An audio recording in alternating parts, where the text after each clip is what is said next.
Okay, can I have your name, date of birth, and the places you lived between 1945 and 1991? My name is David Flack.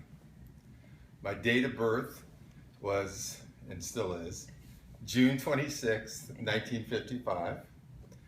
I was born in a place in Southern California by the name of Downey, California. It is in the, believe it or not, the south central section of LA County. I lived there till I was about 2 years old. My dad was in the Marine Corps then. And to wrap up his 20 years in the Marine Corps, we moved from Downey, California to the high desert in Southern California called Lancaster. The town is called Lancaster, and that's adjacent to Edwards Air Force Base, which is a big military base and a research place for the armed forces. After my dad retired, we moved to Santa Barbara, California on the coast. And I lived there from the time I was 8 until I went away to college. So we lived there for about 10 years. My parents lived there longer, but I lived there about 10 years. And then when I went away to college, I lived in Northern California in a place called Berkeley, California. I lived there for 4 years. And then I moved back down to Santa Barbara, where I continued to live on and off for the next probably 20 years actually. And a couple years during that stint I'm referring to, I lived on the island of Kauai in the Hawaiian Islands. And that runs through the entire Cold War period. Okay, so what was the first time you remember hearing about the Soviet Union and its conflict with the United States? Explain.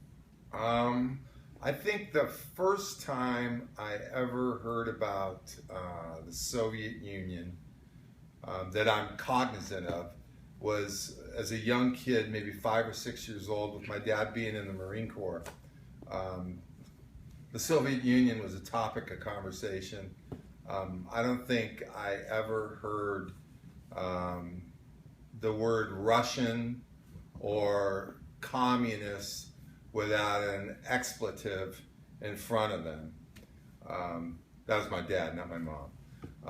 And that's just the way they were referred to. First time I can ever remember a distinct memory of Russia was probably as a kid on the network news.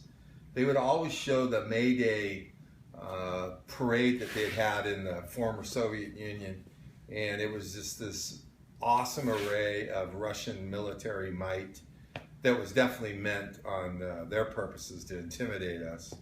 And I just remember seeing that and just thinking it was really weird because, you know, my dad was in the military, but we never went to any parades where they, you know, showed all of our weapons and stuff. So I thought that was pretty weird. As I got older, I became more aware of what the Soviet Union was and the conflicts between us and them. I can remember the Cuban Missile Crisis really well. I had an aunt, my Aunt Pauline, and my Uncle Gene, and they continued to live down in Downey where we had moved away from. And I remember my aunt just went nuts during the Cuban Missile Crisis. She bought like hundreds of dollars of food at canned goods. And my Uncle Gene, he always had a lot of weapons around, and they were just really hyped up. And my dad was just like, all right, let's get away from these people. So I can remember the Cuban Missile Crisis really well. Growing up as a kid, especially after the Cuban Missile Crisis, being in early elementary school, when we lived in Lancaster by Edwards Air Force Base, I remember hearing the sirens go off and you'd have to do drills. And of course, the obligatory duck and cover drills that we did in early elementary school. I remember those, and those really impressed you as a little kid. then as I grew older and we were living in Santa Barbara on the coast, um, the Vietnam thing was really heating up, and I knew that was part of the Cold War, and we were fighting there to prevent the spread of communism.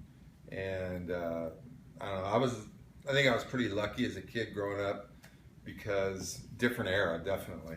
And we would sit around the dinner table and we'd always talk about stuff, like news and current events and politics in my family. So, it was definitely a pretty constant topic of conversation. As get older, some of the guys in our neighborhood that were, older than myself, but we were friends with their younger brothers and sisters. My sister and I were. Those kids went to Vietnam, a lot of them, and a couple of them that I can remember. I remember their families. They didn't make it back from there. They died fighting over there, and that was when I was like in probably middle school or junior high back then, and I remember that pretty well. So it was just something that was it was a constant in our lives, the Cold War. So it was just something I grew up with, really. What do you remember being taught during your school career about the Cold War or about the Soviet Union?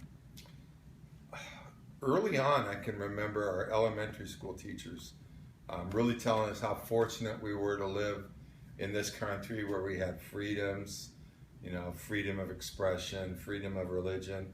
And they would usually juxtapose these lessons with what would it be like to live in the Soviet Union where you didn't have these freedoms?